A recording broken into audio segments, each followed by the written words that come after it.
주일 예배 오신 여러분, 또 그리고 영상으로 같이 예배 드리시는 여러분, 주님의 이름으로 환영합니다. 우리 이 시간 우리의 온 마음과 몸과 뜻을 다해 아버지 앞에 예배로 나아가겠습니다. 같이 기도합니다. 여호와 우리 주여, 주의 이름이 온 땅에 어찌 그리 아름다운지요, 주의 영광이 하늘을 덮었나이다. 하나님 아버지, 이 시간 같이 예배하지 못하고 각 처소에서 예배하지만 그 각 모인 곳마다 하나님의 영광과 하나님의 임재가 가득하여 하나님을 알고 깨닫고 감동하고 다시 하나님으로 말미암아 회복되는 시간 되게 하여 주시옵소서. 이 예배의 시종을 주님께 의탁하오며 살아계신 예수 그리스도의 이름 받들어 기도합니다. 아멘.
우리 같이 참회의 기도의 시간을 갖겠습니다.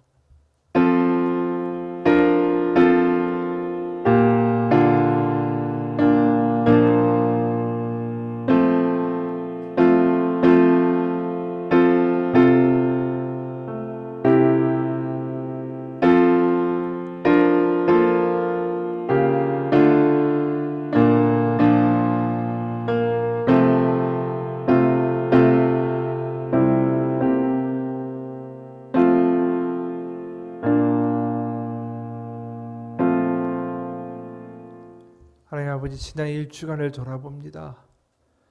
여러 가지 돌아가는 상황 가운데 걱정 속에 낙담 속에 빠져있던 우리의 영혼의 갈급함을 이 시간 아버지 앞에 고백합니다.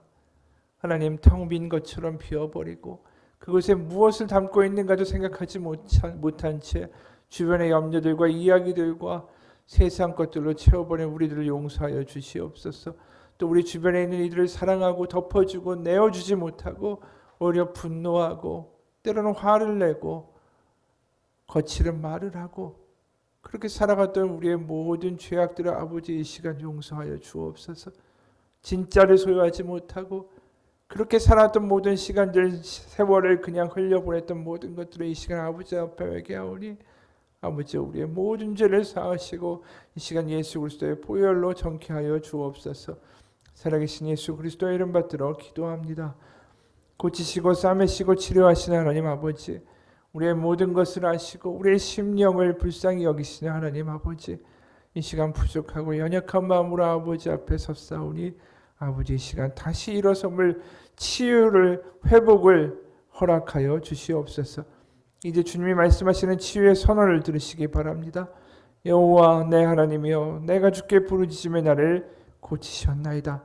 내 이름을 경외하는 너희에게는 공의로운 해가 떠올라서 치료하는 광선을 비추리니 너희가 나가서 외양간에서 나온 송아지같이 뛰리라. 아멘. 우리의 신앙을 사도신경으로 이 시간같이 고백합니다. 나는 전능하신 아버지 하나님 천지의 창조주를 믿습니다. 나는 그의 유일하신 아들 우리 주 예수 그리스도를 믿습니다. 그는 성령으로 잉태되어 동정녀 마리아에게서 나시고 본디오 빌라도에게 고난을 받아 십자가에 못 박혀 죽으시고 장사된 지 사흘 만에 죽은 자 가운데서 다시 살아나셨으며 하늘에 오르시어 전능하신 아버지 하나님 우편에 앉아 계시다가 거기로부터 살아있는 자와 죽은 자를 심판하러 오십니다. 나는 성령을 믿으며 거룩한 공교회와 성도의 교제와 죄를 용서받는 것과 몸의 부활과 영생을 믿습니다. 아멘. 우리 가정에서 또 지금 옆에 있는 분에게 선언하겠습니다. 주님의 사랑에 함께 하십니다. 아멘. 하나님은 우리의 피난처시요 힘이시니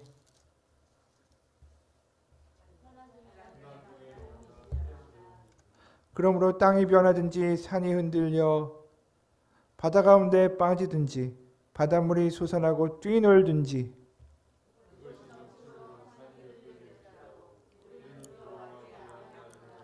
한 시내가 있어 나뉘어 흘러 하나님의 성 곧 지존하신 이의 성소를 기쁘게 하도다.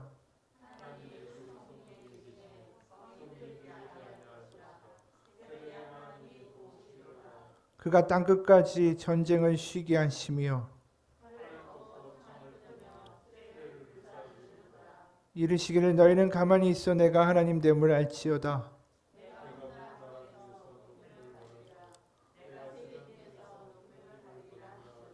만군의 여호와께서 우리와 함께 하시니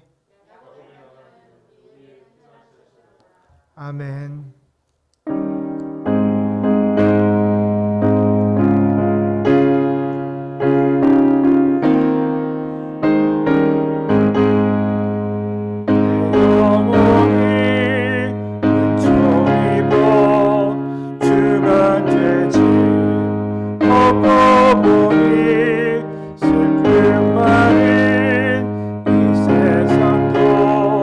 천군으로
온 땅이여 여호와께 즐거운 찬송을 부를지어다. 기쁨으로 여호와를 섬기며 노래하면서 그의 앞에 나아갈지어다.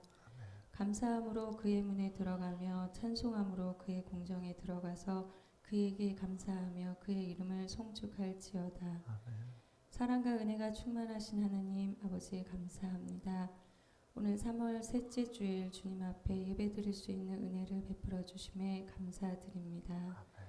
비록 저희들이 오늘 이 시간 주님께서 세우신 주님의 몸된 교회에 모여 함께 예배드리지는 못하지만 저희 주은혜 교회 모든 교우님들께서 각자의 가정과 있는 처소에서 마음을 모아 주님 앞에 예배자의 모습으로 나아가는 줄 믿사오니 영상으로 드려지는 이 예배를 통하여 영광 받아 주시옵소서. 아멘. 여호와께서 하늘에서 굽어보사 모든 인생을 살피시며 곧 그가 거하시는 곳에서 세상의 모든 거민들을 굽어 살피시는도다. 하나님 아버지, 저희들은 현재 이 나라와 전 세계 가운데 드리워진 전염병의 공포 가운데 살아가고 있습니다. 끝을 모르게 확산되어가는 이 전염병과의 전쟁을 통해 주님의 도우심이 없이는 하루 한 날도 온전히 살아갈 수 없는 그런 연약한 존재들이 저희들인 것을 고백할 수밖에 없습니다. 그럼에도 불구하고 저희들에게 허락된 삶의 순간순간을 너무도 당연하게 받아들였던 지난 시간들과 호흡 하나도 주님께서 허락하지 않으시면 쉴 수 없음에도 불구하고 그것이 저희들의 소유인 것처럼 주님께 감사하지 못한 저희들의 무지함과 자고함 그리고 완악함을 용서하여 주시옵소서. 또한 현재 저희들의 눈앞에 펼쳐지는 모든 상황 가운데서도 오직 주님의 도우심만을 구해야 함에도 불구하고 전심으로 구하지 못하는 저희들의 나태함을 용서하여 주셔서 이 나라와 교회와 이 땅에 임하실 주님의 나라를 위하여 전심으로 깨어 기도하는 저희들이 되길 원합니다. 저희들에게 허락된 이 모든 상황 가운데서도 합력하여 선을 이루어 가시는 하나님의 일하심이 있음을 믿습니다. 주님의 십자가의 죽으심을 기리는 사순절을 지나면서 하나님 앞에 저희들의 각자의 믿음의 모습을 정직하게 바라볼 수 있는 은혜를 허락하옵시고 예수 그리스도께서 이 땅에 오신 그 의미를 깊이 새기며 겸손히 하나님을 섬기고 이웃을 사랑하는 저희들이 되게 하옵소서. 아멘. 오늘도 이 예배 가운데 말씀의 권능으로 세우신 양성부 목사님에게 성령의 충만하심과 기름 부으심이 가득하길 원합니다. 말씀을 통하여 전해지는 하나님 아버지의 마음이 이 영상을 통해 예배드리는 모든 교우님들 마음에 깊이 새겨지게 하시고 잘 박힌 무처럼 흔들림이 없는 믿음으로 살아가게 하옵소서. 아멘. 하나님의 말씀을 겸손히 받습니다. 진실로 그의 구원이 그를 경외하는 자에게 가까우니 영광이 우리 땅이 이곳에 머무실 줄 믿습니다. 저희들이 다시 한자리에 모여 예배드리는 그 날을 마음에 그려봅니다. 이 시기가 그냥 흘러지나가는 시간이 되지 않게 하옵시고 저희들이 다시 한자리에 모이는 그때에는 이전과 다른 변화된 믿음으로 나아오게 하시고 오직 이 땅 가운데 하나님의 자녀로서의 빛을 드러내는 청직의 삶을 살기로 결단하는 믿음의 결단이 오늘 이 예배 가운데 있도록 성령님 역사하여 주시옵소서. 아멘. 예배의 시종을 오직 성령 하나님께 의탁드리며 오늘도 이 예배 가운데 함께 하시는 예수 그리스도의 이름으로 감사하며 기도합니다. 아멘.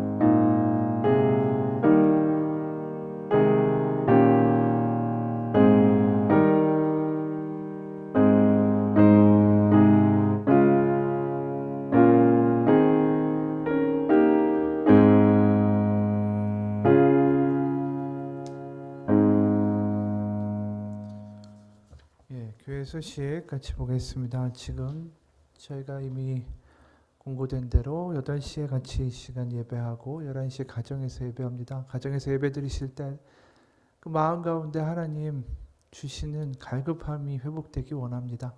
같이 모여 있지는 못하지만 빨리 하나님 예배할 수 있는 때가 같이 할 수 있는 때가 오게 하여 주옵소서. 그 마음 가지고 각 처소가 하나님의 온전한 임재의 시간이 되기를 축원을 합니다. 방송 시청하시는 방법은 주보 참조하시면 집에서 TV나 스마트폰이나 컴퓨터로 보실 수가 있습니다.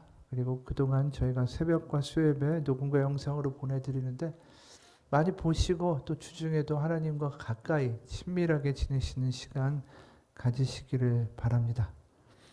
교우동정란 참조하시고요.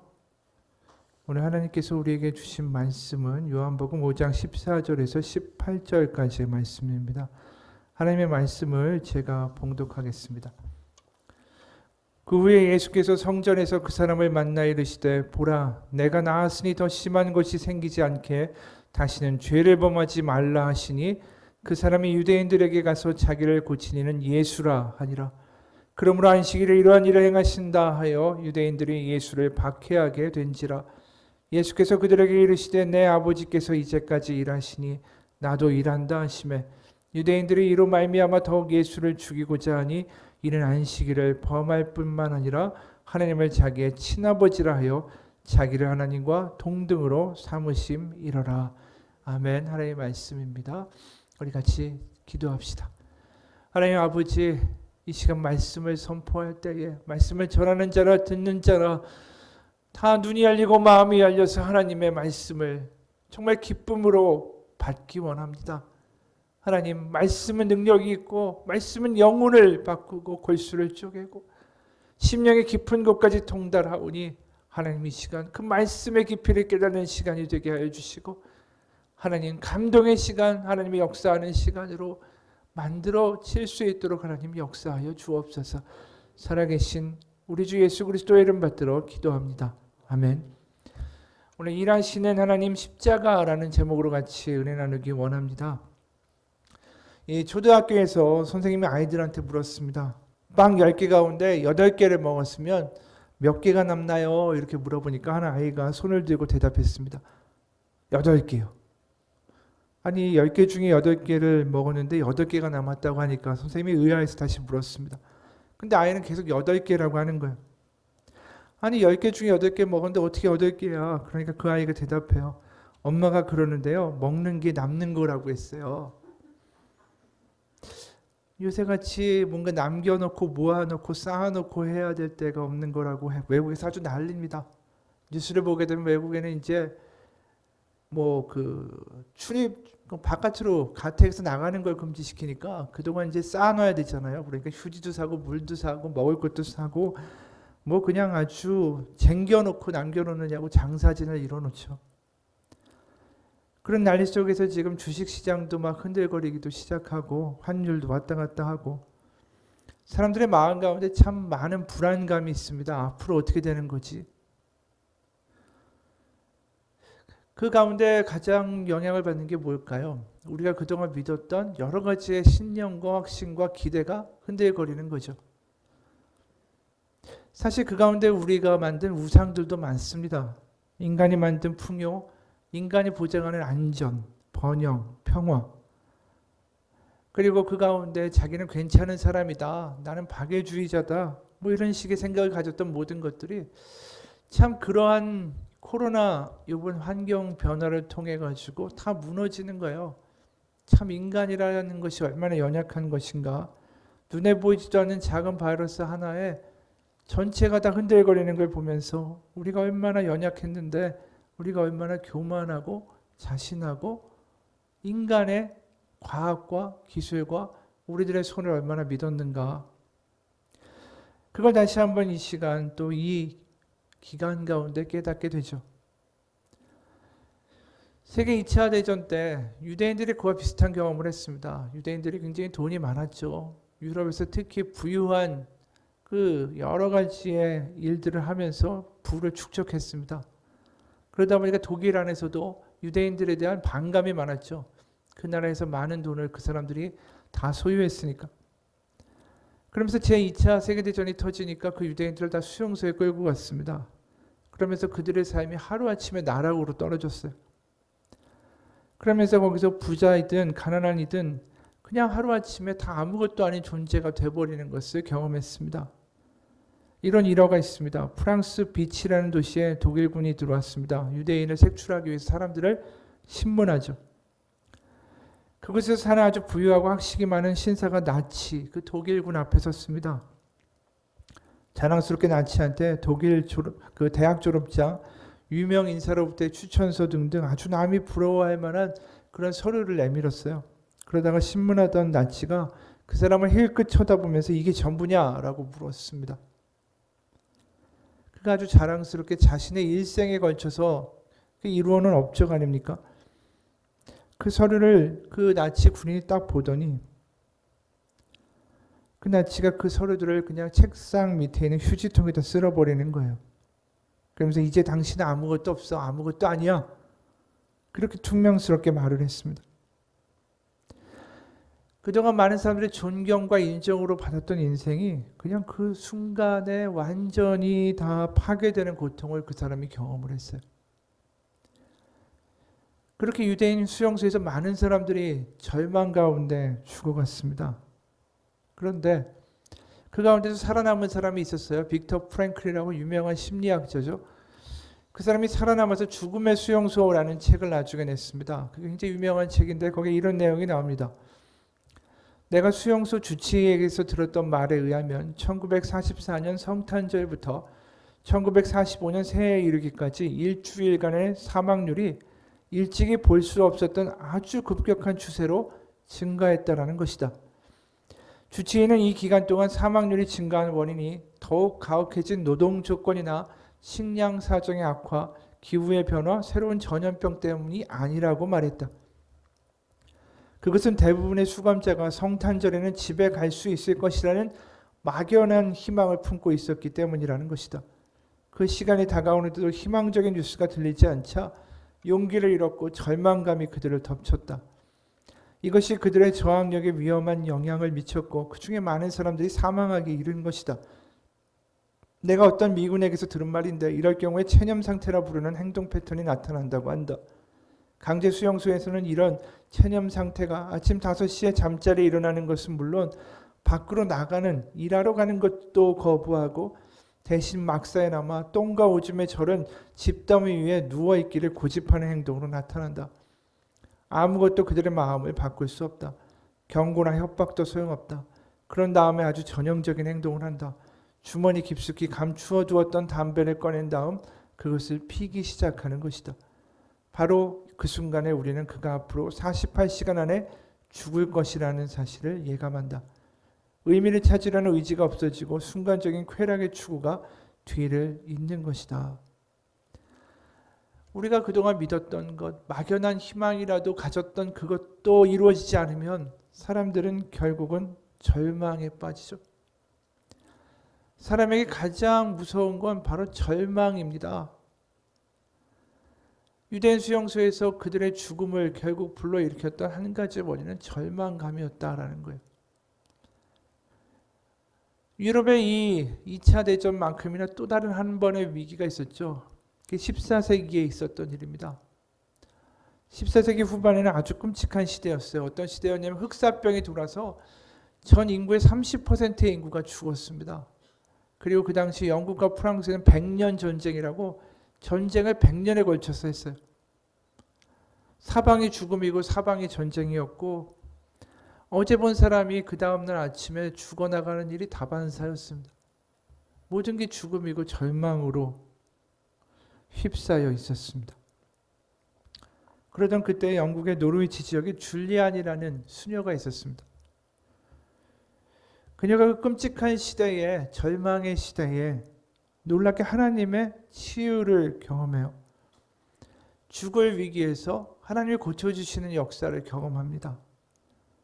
근데 이제 그녀가 책을 나중에 기록하게 되는데 거기서 자기의 병의 치유에서 하나님의 환상을 받습니다. 그건 십자가의 환상이었어요. 그리고 이렇게 기록합니다. 붉은 피가 예수 그리스도의 주님의 왕관 아래로 흘러내리고 있었다. 뜨겁고 자유롭고 풍부하게 살아있는 물줄기였다. 그 피는 무시무시하고 끔찍함에도 불구하고 따뜻하고 사랑스러웠다. 바로 그 절망의 상황 가운데 그녀의 눈이 머문 곳은 어떤 막연한 희망이나 막연한 기대가 아니었어요. 바로 십자가였습니다. 그 끔찍한 십자가에서 희망과 소망과 하나님의 치유를 경험했다라고 기록을 해요. 세상이 어려우면 어려울수록 막연한 희망을 갖는 것 의미가 없습니다. 막연한 희망 잘 되겠지. 아무 근거가 없는 것에다가 희망을 거는 거 그것만큼 답답한 게 없어요. 그렇기 때문에 성경이 말하는 희망이라는 건 긍정주의가 아닙니다. 성경이 말하는 희망이라는 건 사물의 긍정적이고 밝은 것을 보자고 이야기하는 게 아니에요. 성경이 말하는 희망이란 차라리 완전한 절망 가운데 그걸 인정하고 나의 무능력을 고백할 때 하나님이 부어주시는 은혜고 능력이고 사랑이라고 말합니다. 바꿔 말하면 우리에게 소망이라는 건 막연한 기대가 아니라 하나님이 우리를 포기하시지 않는 하나님이라는 데 있는 거예요. 진짜 희망은 어디에 있느냐 그럼? 저 잔인한 십자가에 있다라고 말합니다. 왜냐하면 저 십자가는 하나님이 결코 우리를 포기하지 않고 자신을 낮춰 우리와 같이 되신 끝까지 사랑하신 하나님을 보여주기 때문입니다. 그분의 피와 면류관을 보면서 우리는 이야기하죠. 지금 이 상황에서 나는 절망하고 포기할지라도 나를 위해 피를 흘리신 하나님 그분은 나를 포기하지 않습니다. 그게 희망이에요. 절망 가운데도 없어지지 않는 희망이라는 거죠. 나에게 근거하는 것이 아니라 바로 하나님에 근거하고 저 십자가에 근거하기 때문이에요. 중세 기독교 시기에 성당이 말할 수 없이 부패가 되어 있었습니다. 그러니까 사람들이 그 설교를 잘 듣지 않아요. 그때 이탈리아 산간마을에 한 수도사가 있었습니다. 근데 그분의 설교는 사람들이 참 잘 들었다고 해요. 왜냐하면 그분의 설교에 그 수도사의 삶과 인격이 그대로 담겨 있었기 때문이죠. 근데 이 수도사 이분이 이제 드디어 병석에 눕게 됐습니다. 투병 중이던 어느 날 그가 갑자기 일어나더니 마지막으로 이제 설교를 하고 싶다라고 말을 전했습니다. 그러니까 이제 온 마을에 그 이야기가 퍼졌고 주일이 되니까 그 마을뿐이 아니라 이웃 마을에서까지 많은 사람들이 설교를 듣기 위해서 왔어요. 그날 이 수도사의 설교의 제목은 하나님의 사랑이었습니다. 그는 부축을 받으며 강대상에 올랐어요. 이 수도사님의 요청에 따라 교회 내부의 불을 다 껐습니다. 근데 깜깜한 교회당에 그 성당 안에 등불을 높이 든 수도사가 강단 앞에 고통당하는 예수님 상, 예수님 이제 세워서 이렇게 만들어 놓은 상이 있잖아요, 성당엔. 그 고통당하는 예수님 상을 향해 비틀거리며 걸어갑니다. 그는 등불을 높이 들더니 그 등을 어디다 비췄냐면 예수님의 못자국 난 손에다가 비추었습니다. 그 다음엔 창에 찔린 옆구리에 등불을 갖다 댔습니다. 사람들은 수도사가 든 등불을 따라 못자국 난 예수님의 손과 그 다음엔 옆구리를 바라보았습니다. 등불을 다 비춘 다음에 그는 천천히 강대상에서 내려왔습니다. 그게 그의 마지막 설교였어요. 말이 필요 없었어요. 그냥 그 등불로 예수님의 못자국 난 손과 창자국 난 옆구리 그걸 비추고 내려왔습니다. 버건이라는 신학자는 이렇게 얘기해요. 주님의 창조하시는 손은 처음에 우리의 영혼을 만드셨다. 그 못자국 난 손은 갈보리에서 우리의 영혼을 구속했다. 그 영화롭게 된 손은 우리 영혼을 굳게 잡아 영원히 내버려 두지 않으실 것이다. 그의 손에 우리의 영혼을 맡기자. 우리의 손으로 한 일이 그분의 손으로 하신 일을 공허하게 만들었을지라도 그분의 손은 우리의 손이 파괴한 모든 것을 완전하게 회복시키실 것을 믿으면서 말이다. 바로 십자가에 있는 예수님의 손과 예수님의 옆구리, 그것이 이 수도사가 이 땅을 살아가는 사람들에게 해주고 싶은 이야기였습니다. 하나님이 이렇게 우리를 포기하시지 않는다라는 거죠. 오늘도 보게 되면 본문에 예수님이 한 사람을 또 회복시키세요. 이 사람은 38년 동안 병을 앓았던 사람입니다. 예수님이 그를 안식일 날 고치세요. 그 점이 사실은 유대인들에게 굉장히 불만인 거죠. 안식일이 어떤 날입니까? 절대로 노동을 하면 안 되는 날이죠. 그렇기 때문에 그들이 만든 율법 조항, 그들의 전통에는 안식일날 하면 안 되는 39가지의 종류의 일들이 쫙 나열되어 있었어요. 그런데 그걸 어기고 안식일에 예수님이 병자를 고치신 겁니다. 그러니까 오늘 15절, 16절, 18절에 보면 이들의 반응이 이렇습니다. 그 사람이 유대인들에게 가서 자기를 고치는 예수라 하니라. 그러므로 안식일에 이러한 일을 행하신다 하여 유대인들이 예수를 박해하게 된지라. 18절에 유대인들이 이로 말미암아 더욱 예수를 죽이고자 하니 이는 안식일을 범할 뿐 아니라 하나님을 자기의 친아버지라 하여 자기를 하나님과 동등으로 삼으심이로라. 바로 안식일날 사람을 회복시키셨다. 그 한 가지 때문에 사람들이 흥분하고 있을 때 예수님이 이 말씀을 하세요. 17절.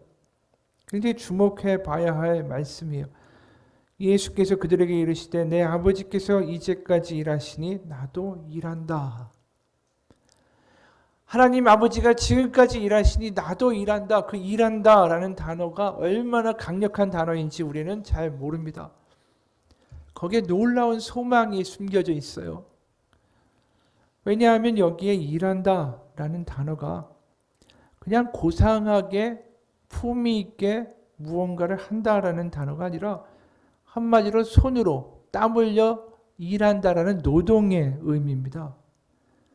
한마디로 고상한 게 아니라 땀 흘리고 수고한다라는 그 행동을 가리킬 때 쓰는 말이 이 일한다라는 단어예요.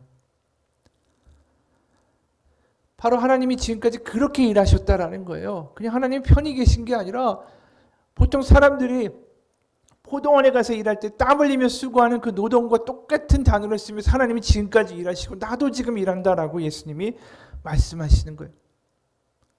그게 얼마나 충격적인 이야기겠어요. 그 단어가. 게다가 그날은 어떤 날이에요? 안식일이에요. 안식일. 안식일은 하나님이 안식하셨다라고 창세기 2장에 나와 있어요.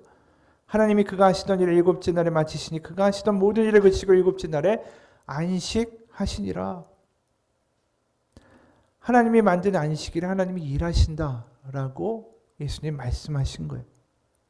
창세기하고는 너무나도 다르죠. 오히려 아담과 하와가 선악과를 먹고 에덴 동산을 떠나갈 때 하나님이 그렇게 말씀하셨어요. 아담에게 이르시되 네가 네 아내의 말을 듣고 내가 내게 먹지 말라 한 나무의 열매를 먹었은즉 땅은 너로 말미암아 저주를 받고 너는 내 평생에 수고하여 그 소산을 먹으리라. 내가 흙으로 돌아갈 때까지 얼굴에 땀을 흘려야 먹을 것을 먹으리니 내가 그곳에서 취함을 입었음이라. 그 창세기만 보게 되면 하나님은 멀리 계시고 사람들만 그렇게 노동하고 일하며 수고롭게 해서 땅에서 무언가를 얻어 먹어야 할 것 같은데 지금 예수님이 하시는 이 단어는 너무나도 파격적이라는 거죠. 실제로 예수님이 어떻게 이 땅에서 지내셨는가? 이 땅에서 잠도 못 자고 밤새 기도하고 병자들 고치고 땀 흘리고 수고하고 그렇게 일하시면서 사셨어요. 우리와 함께하기 위해서 이 바닥까지 내려오신 거죠. 안식하라고 하신 분이 정작 본인은 안식하지 못하신다라는 거예요.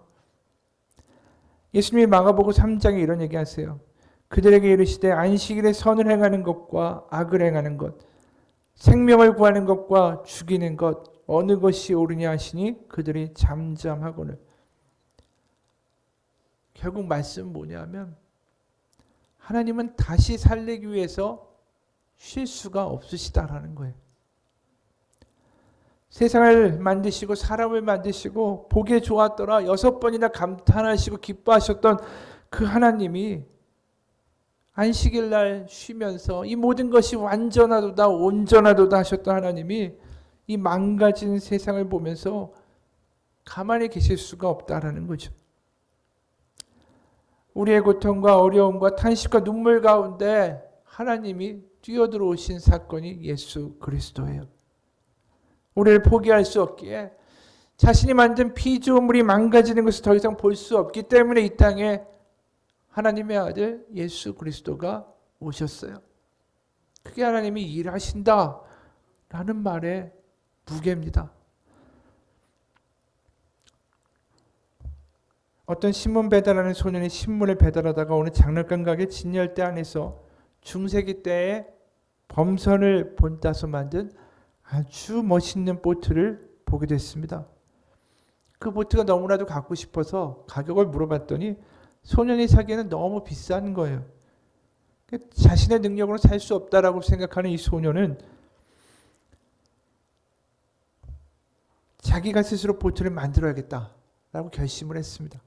여러 달 신문 배달합니다. 그리고 보트 만드는 법을 가르쳐주는 책을 사고 재료를 사고, 그래서 한 달 걸려서 보트를 만들었어요. 손수 나무를 자르고 돛을 달고 페인트 칠을 하고 자기가 할 수 있는 모든 기술을 다 동원해서 멋있게 만들었습니다. 보트가 완성되니까 이제 띄워보려고 보트를 가지고 강으로 나갔습니다. 물에 띄워진 보트는 마치 갈매기가 날아가는 그 모습처럼 아주 날쌔고 아름답고 아주 훌륭하게 흘러갔습니다. 소년의 가슴은 뿌듯했어요. 와, 내가 만든 작품이 너무 멋있구나. 근데 보트가 갑자기 경류에 휘말리더니 하류 쪽으로 마구 떠내려가기 시작했습니다. 소년이 발을 굴렀지만 보트가 내려가는 속도를 따라갈 수가 없었어요. 며칠 동안은 소년이 강가에 와서 보트를 찾아 헤매지만 아무리 찾아도 눈에 보이지가 않는 거예요. 소년이 잠을 잘 수가 없습니다. 보트가 눈앞에 아른아른 거리기 때문이죠. 그렇게 3주일이 지나 어느 날 소년은 길을 가다가 고물상에 자기가 만든 보트가 놓여 있는 것을 발견했습니다. 얼른 뛰어가서 주인한테 이거 내 거라고 이야기를 하지만 그게 통할 리가 없죠. 고물상 주인은 자기가 돈 주고 산 거니까 이 보트를 가져가려면 돈을 내고 사가라면서 막무가내였습니다. 할 수 없이 소년은 보트를 다시 놔두고 그 후에 보트를 사기 위해 석 달 동안이나 신문 배달을 했어요. 그리고 돈을 주고 그 보트를 다시 샀습니다. 보트를 다시 사오는 날 소년은 그 보트에다가 자기 얼굴을 대고 비비면서 이렇게 말했어요. 내 사랑하는 보트야, 넌 이중으로 내 것이야. 왜냐하면 내가 너를 처음 만들었기 때문에 내 거고, 둘째로는 내가 너를 다시 샀기 때문에 그래. 그 보트는 소년에게 너무나도 귀한 것이 됐습니다.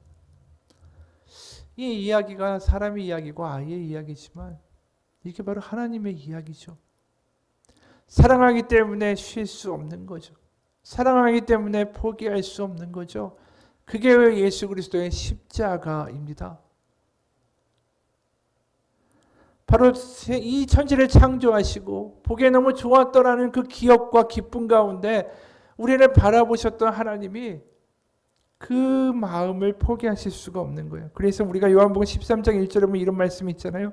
6월절 전에 예수께서 자기가 세상을 떠나 아버지께로 돌아가실 때가 이른 줄 아시고 세상에 있는 자기 사람들을 사랑하시되 끝까지 사랑하시니라. 다른 게 아니에요. 끝까지라는 말이 얼마나 의미심장한지 몰라요. 하나님이 만드셨고 망가졌지만 그들을 다시 회복시키고자 하는 마음, 그들을 만들었을 때 그 기쁨을 기억하셔서 끝까지 그들을 사랑하셨다. 바로 그 하나님의 첫사랑과 하나님의 감격이, 우리를 만드셨던 그 사랑이 그분을 쉴 수 없게 한다라는 거예요. 그래서 하나님이 오늘도 일하신다라고 오늘 예수님이 말씀하시는 거죠. 그래서 그 일하심의 절정이 십자가라는 겁니다. 그곳에서 피와 물을 다 쏟으시고 일하시고 십자가에 못 박혀 고통 가운데 있으셨으면도 하나님이 하신 일이, 예수님이 하신 일이 뭡니까? 옆에 있는 강도를 구원하셨어요. 그리고 끝에 뭐라고 말씀하시며 십자가에서 운명하시냐면 다 이루었다. 세상은 여전히 십자가의 무능함을 이야기합니다. 그러나 우리는 저 십자가에서 발견하는 거죠. 땀 흘리시는 하나님, 끝까지 일하시는 하나님, 우리를 홀로 두지 않는 하나님, 사랑을 멈추지 않는 하나님. 그게 희망이에요. 그게 유일한 우리가 가질 수 있는 희망입니다. 어떤 상황에서도 우리는 그 사실 때문에 희망을 가질 수 있어요. 지금 이런 코로나 상황 가운데도 우리는 믿어요. 하나님은 쉬지 않으신다라는 거예요. 엘리에세 버코비츠라는 유태인이 있습니다. 이 사람이 세계 제2차 대전 때 아까 말한 수용소에 갇혔어요. 그리고 자신이 겪었던 경험을 책으로 출간을 했습니다. 거기에 보면 참 끔찍한 이야기들이 많이 나와요. 한 유대인 남자가 물을 달라고 아주 잔인한 독일 군인에게 간청을 합니다. 거의 목숨을 걸고 물을 달라고 요구를 하고 간구를 하죠. 그리고 그 물을 받은 다음에 그걸 마시는 것이 아니라 손을 씻고 이 땅에서의 마지막 죄의 용서를 비는 기도를 하나님한테 합니다. 또 한 여인은 피범벅이 되어서 길바닥에 버려진 그 아기를 보고 부들부들 떨며 하늘에 부르짖어요. 사탄과 같은 폭력 안에서 그들이 그렇게 무너져요. 그러면서 그들이 탄식합니다. 이렇게 예배하고 하나님을 기억하려고 했지만 여호와께서는 나를 잊으셨도다. 그런데 그 외침을 우리가 어디서 듣습니까? 그 외침이 바로 예수님의 외침이에요. 마태복음 27장 46절에 제9시쯤에 예수께서 크게 소리질러 이르시되 엘리 엘리 라마 사박다니 하시니 이는 나의 하나님 나의 하나님 어찌하여 나를 버리셨나이까. 바로 예수님은 우리의 고통과 우리의 부르짖음과 우리의 절망을 하세요. 아까 그 유대인들이 하나님 어디 있습니까? 버리신 거 아닙니까? 그 대답에 하나님은 누굴 내미셨어요? 예수님을 내미셨어요. 내가 너를 모르는 게 아니고 너의 부르짖음을 모르는 게 아니고 너의 고통을 모르는 것이 아니다라는 거예요. 그래서 이 유태인 작가의 책의 제목이 뭐냐면 결국은 이렇게 마무리돼요. 지옥이라도 같이 계신 하나님이라고. 우리가 절망한다 할지라도 그곳에 하나님이 안 계신 게 아니라는 거예요. 상황이 무너져가 있는 것 같다 할지라도 하나님이 안 계신 게 아니라는 거예요. 그것을 어떻게 증명하는지 해서 십자가에서 아버지 나를 버리시나이까 그 자리까지 같이 내려오신 우리를 따라 내려오신 바로 하나님의 아들 예수 그리스도가 있다라는 거예요. 바로 예수님 오늘 말씀하시는 내가 일한다. 내가 끝까지 일한다. 내가 쉬지 아니한다. 내가 너를 절대로 혼자 두지 않는다. 저 십자가는 굉장히 강력한 하나님의 약속이고 하나님의 복음입니다. 그리고 예수님 부활하시지만 그분이 부활하시고 그냥 온전한 몸으로 회복되어 승천하신 게 아니잖아요. 부활하신 몸에 여전히 못자국이 있고 창자국이 있습니다. 그것은 바로 지금도 우리의 고통과 우리의 어려운 가운데 함께 하신다라는 증거예요. 미국 베스트셀러 중에 치킨 수프 포 더 커플 소울이라는 책이 있습니다. 그 굉장히 유명한 베스트셀러인데 거기에 수잔 앤더슨이라는 여인이 등장해요. 이 34살의 여인인데 의사가 오진을 해가지고 실명을 하게 됩니다. 그러니까 시각을 잃은 거죠. 그러니까 소경이 갑자기 되니까 마음이 너무 괴로운 거예요. 1년 동안은 이제 맹인으로서 살아가는 훈련을 받았습니다. 그리고 다행히 직장에서 다시 받아줘서 직장에 나가게 됐습니다. 버스를 타고 직장에 나갈 때마다 남편이 동행해 주었습니다. 공교롭게도 남편의 직장과 자기 직장이 완전히 정반대에 위치하고 있었어요. 그러니까 남편이 군인이었는데 일찍 집을 나서서 부인을 먼저 데려다 주고 그리고 자기는 반대편이니까 길을 거슬러서 자기의 직장인 군부대로 갔습니다. 그리고 이제 얼마 동안을 그렇게 계속했는데 어느 날 남편이 이렇게 말하는 거예요. 여보, 내가 늘 이렇게만 할 수는 없어. 시간이 너무 많이 들어. 어차피 언젠가 당신도 혼자 다녀야 할 텐데 오늘부터 혼자 직장에 나가면 어떻겠어? 이 말을 듣는데 아내가 너무 마음이 아픈 거예요. 속으로 이런 생각이 들었습니다. 나를 데려다 주는 것이 귀찮은 모양이구나. 아, 이제 지겨우냐? 내가 살아있는 게 이렇게 불편하냐? 그러면서 마음으로 짜증이 나고 그래서 이제 오늘만 내가 도와줄게 라는 남편의 말에 이제 자존심이 확 상해가지고 다 필요 없다. 혼자 가겠다. 그리고 남편을 뿌리쳤습니다. 그리고 그날부터 더듬으면서 혼자 버스를 타고 직장에 갔어요. 하루 이틀 사흘 나흘 보름을 이제 그렇게 버스 출근을 하고 있는데 매일매일이 참 서러운 거예요.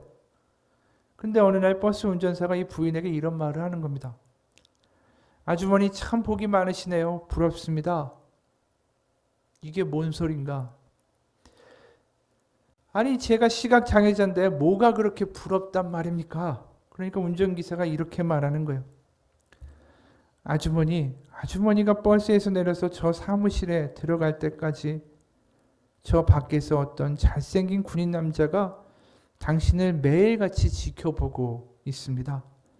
그리고 당신이 들어갈 때 뒤에서 손을 흔듭니다. 여인이 깜짝 놀랐어요.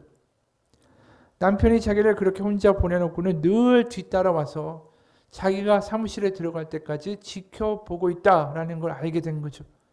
그리고 그걸 알고 얼마나 울었는지 모릅니다. 여러분, 우리 눈에 보이지 않아도 우리가 무너지고 절망할 때도 하나님은 일하고 계심을 믿으십시오. 로마서 5장 8절에 이런 말씀이 있어요. 우리가 아직 죄인 되었을 때에 그리스도께서 우리를 위하여 죽으심으로 하나님께서 우리에 대한 자기의 사랑을 확증하셨느니라. 지금 힘이 드십니까? 지금 너무 지칩니까? 하지만 우리 눈에 보이는 게 다가 아니에요. 하나님은 지금도 나를 위해 일하고 계십니다. 옆에 사람의 말에, 옆에 사람의 이야기에 흔들거리는 그런 깃털과 같은 존재가 되지 마시고 주님을 믿으십시오. 이사야 49장 14절을 보게 되면 거기에 또 지금 제가 여태까지 한 이야기와 똑같은 맥락의 이야기가 등장해요. 바로 남유다가 주변의 강대국에 의해서 아주 심하게 도륙당하고 고생하고 신음을 당합니다. 그때 이런 말을 해요. 이사야 49장 14절 오직 시온이 이르기를 여호와께서 나를 버리시며 주께서 나를 잊으셨다. 이게 얼마나 가슴 아픈 말이에요. 주께서 나를 잊으셨다. 마지막 희망인 하나님이 나를 잊으셨다. 그분이 답이 없다. 그런데 그 다음에 이어지는 구절에서 하나님이 이렇게 말씀하세요. 15절에 여인이 어찌 그 젖먹는 자식을 잊겠으며 자기 태에서 난 아들을 긍휼히 여기지 않겠느냐. 그들은 혹시 잊을지라도 나는 너를 잊지 아니할 것이라. 내가 너를 내 손바닥에 새겼고 너의 성벽이 항상 내 앞에 있나니. 하나님이 바로 자신의 태에서 너희를 낳았고 손바닥에 새겼다라고 말씀하세요. 그 이야기가 뭘까요? 그들이 도륙당하는 고통 가운데 하나님도 같이 고통당하셨다라는 거예요. 그들을 낳으며 고통을 겪었고 그들의 고통 가운데에 외면하지 않으신다라는 거죠. 그러면서 18절에 이런 말씀을 하세요. 너의 눈을 들어 사방을 보라. 그들이 다 모여 너에게로 오느니라. 나 여호와가 이르노라. 내가 나의 삶으로 맹세하노니 네가 반드시 그 모든 무리를 장식처럼 몸에 차며 그것을 띠기를 신부처럼 할 것이라. 너가 완전히 회복될 것이고 너를 치던 그 무리들은 다 사라지리라. 그 앞에 내가 나의 삶을 걸고 맹세한다라고 말씀하세요.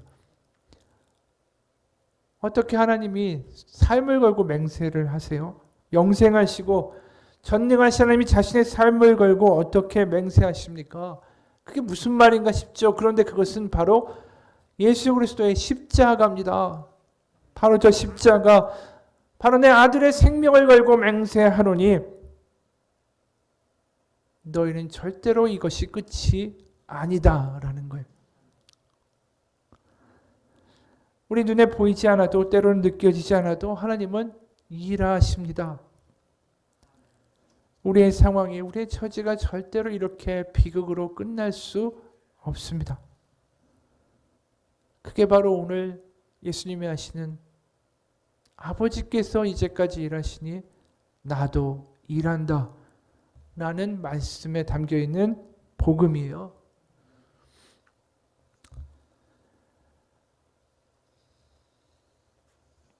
엄마는 그래도 되는 줄 알았습니다. 라는 글이 있어요. 거기에 보면 이런 시가 이어집니다. 엄마는 그래도 되는 줄 알았습니다. 하루 종일 밭에서 죽어라 힘들게 일해도 엄마는 그래도 되는 줄 알았습니다. 찬밥 한 덩이로 대충 부뚜막에 앉아 점심을 때워도 엄마는 그래도 되는 줄 알았습니다. 한겨울 냇물에서 맨손으로 빨래를 방망이질해도 엄마는 그래도 되는 줄 알았습니다. 배부르다 생각 없다 식구들 다 먹이고 굶어도 엄마는 그래도 되는 줄 알았습니다. 발뒤꿈치 다 해져 이불이 소리를 내어도 엄마는 그래도 되는 줄 알았습니다. 손톱이 깎을 수조차 없이 닳고 문드러져도 엄마는 그래도 되는 줄 알았습니다.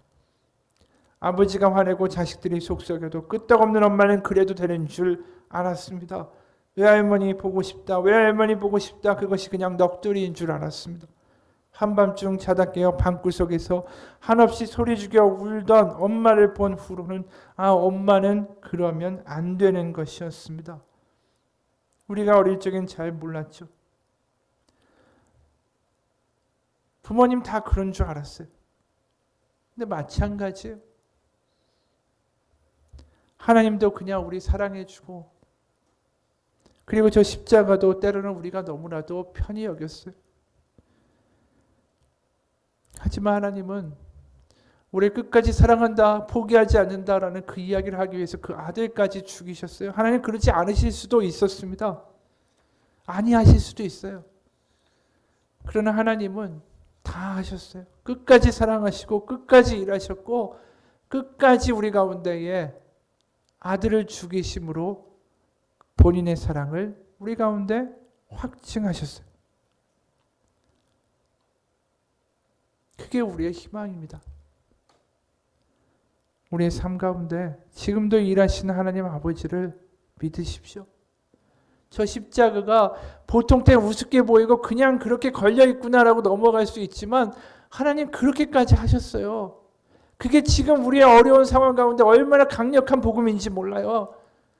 내 삶이 어려우면 어려울수록 하나님이 그 어려운 가운데 같이 당하신 고난이 우리에게는 복음입니다. 하나님 그렇게 안 하셔도 되는데, 그렇게 할 필요 없는데 그냥 우리 포기하면 되는데 내가 이렇게까지 한다라는 하나님의 십자가 가운데 우리는 분명한 메시지를 얻어요. 이 어려운 상황이 절대로 우리 가운데 끝과 결말이 아니로다. 세상은 저 십자가가 조롱거리고 무능력일지 모르지만 우리를 아신 하나님, 우리를 포기하지 않는 하나님, 그렇게까지 하신 하나님이 우리의 매일 삶 가운데 우리가 하나님께 나아갈 때마다 다가오시고 우리가 아버지 앞에 엎드릴 때마다 우리의 이야기를 들으시고 우리를 지켜주시는 하나님이심을 경험하게 될 것입니다. 같이 기도하겠습니다. 하나님 아버지, 하나님 아버지는 그냥 아버지가 아닙니다. 우리를 포기하지 않는 분입니다. 그렇기 때문에 하나님은 사랑이시라 그 말 한마디밖에 사도 요한은 할 수가 없었습니다. 하나님은 사랑이십니다. 그 한마디에 그 모든 것들이 담겨 있습니다. 하나님 우리를 만드셨고 우리를 포기하실 수 없고 그래서 이 바닥까지, 저 처절한 바닥까지 그 아들 예수 그리스도를 내려 보내셨습니다. 그분은 지금도 일하고 계십니다. 우리가 눈에 보이지 않아도 그분은 지금도 일하고 계십니다. 저 십자가는 우리에게 말합니다. 네가 절망이라고 할 수 없다. 내가 일하지 않는다라고 너는 말할 수 없다. 저 십자가가 우리의 힘이 되고 우리의 소망이 되고 우리의 복음이 되기 원합니다. 저 십자가에 있는 예수님의 못자국과 창자국이 지금도 우리를 포기하지 않고 우리의 고통과 어려움 가운데 참여한다는 하나님의 놀라운 증거임을 믿어지게 하여 주옵소서. 예수 그리스도의 십자가의 복음을 알고 하나님의 일하심을 알고 하나님의 사랑하심을 알고 그 안에 거하고 또 주님이 우리 안에 거하시는 놀라운 역사들이 비록 우리 이 시간 같이 하지 못하지만 각각 예배하고 기도하고 아버지 이름을 부르는 모든 곳에 임하게 하여 주옵소서. 살아계신 우리 주 예수 그리스도의 이름 받들어 기도합니다. 아멘. 우리 같이 이 시간 헌금하겠습니다.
같이 기도하겠습니다. 하나님 아버지 앞에 드리는 모든 것들이 하나님의 사랑에 비하면 아무것도 아닙니다. 하나님이 붙드시는 은혜에 비하면 아무것도 아닙니다. 우리가 한다고 하는 믿음도 기도도 하나님의 바다와 같은 사랑과 은혜 앞에는 아무것도 아닙니다.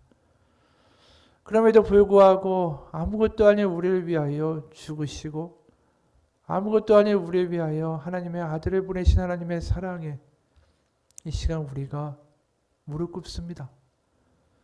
하나님, 우리가 드린 이 작은 것도 기쁘시게 받으시는 하나님 아버지, 우리의 연약한 조그만 사랑에도 놀랍게 반응하시는 하나님 아버지, 그 하나님의 은혜와 사랑을 늘 우리의 삶 가운데에 흘러가게 하여 주옵소서. 하나님의 폭포수와 같은 은혜와 하나님의 바다와 같은 사랑이 이 어려운 시기 가운데 우리의 마음을 채우고 우리의 가정을 채우고 우리의 일터를 채우고 우리의 교회를 채우기 원합니다. 우리가 만드는 소망이 아니라 하나님의 소망, 하나님의 사랑, 저 십자가의 하나님의 은혜가 강같이 흘러 우리를 통하여 주변과 세상 가운데 흘러가게 하여 주옵소서. 하나님의 살아계심이 그럴 때 우리 가운데 살아 숨쉬며 우리가 고아가 아니라 이 땅 가운데 하나님의 자녀로서 살아가는 놀라운 은혜를 경험하게 하여 주옵소서. 이 물질이 하나님의 나라를 위하여 쓰임받게 하시고 이 시간 우리 같이 하지 못하지만 이 예배를 드리는 모든 이들 가운데 하나님의 은혜가 충만케 하여 주옵소서. 우리 가운데 영적으로 육적으로 병 때문에 물질 때문에 고통받고 있는 지체들 십자가 가운데 소망 찾게 하시고 하나님 찾아가셔서 그들을 고치시고 싸매시는 놀라운 역사가 일어나게 하여 주옵소서. 하나님, 모든 게 은혜입니다. 우리의 조그만 신음에도 30배, 60배, 100배로 다가오신 하나님의 사랑을 우리의 모든 믿는 지체들 한 사람 한 사람의 삶 가운데에 경험케 하여 주옵소서. 살아계신 우리 주 예수 그리스도의 이름 받들어 기도합니다. 아멘. 우리 찬송가 620장 1절 같이 찬양하겠습니다.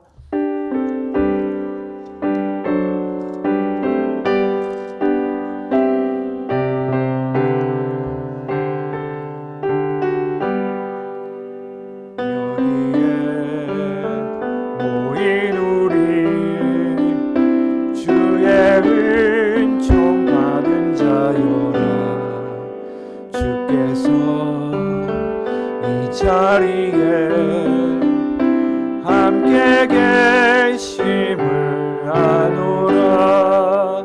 언제나 주님만을 찬양하며 따라다니니 시험을 함께 계심을 믿노라. 이 믿음 더욱 굳세라. 주가 지켜주신다. 어두운 밤에도 주의 밝은 빛 인도하여 주신다.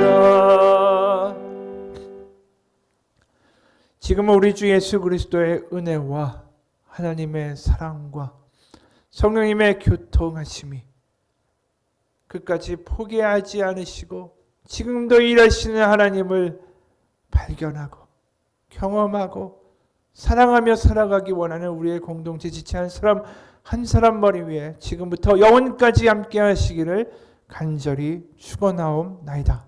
아멘.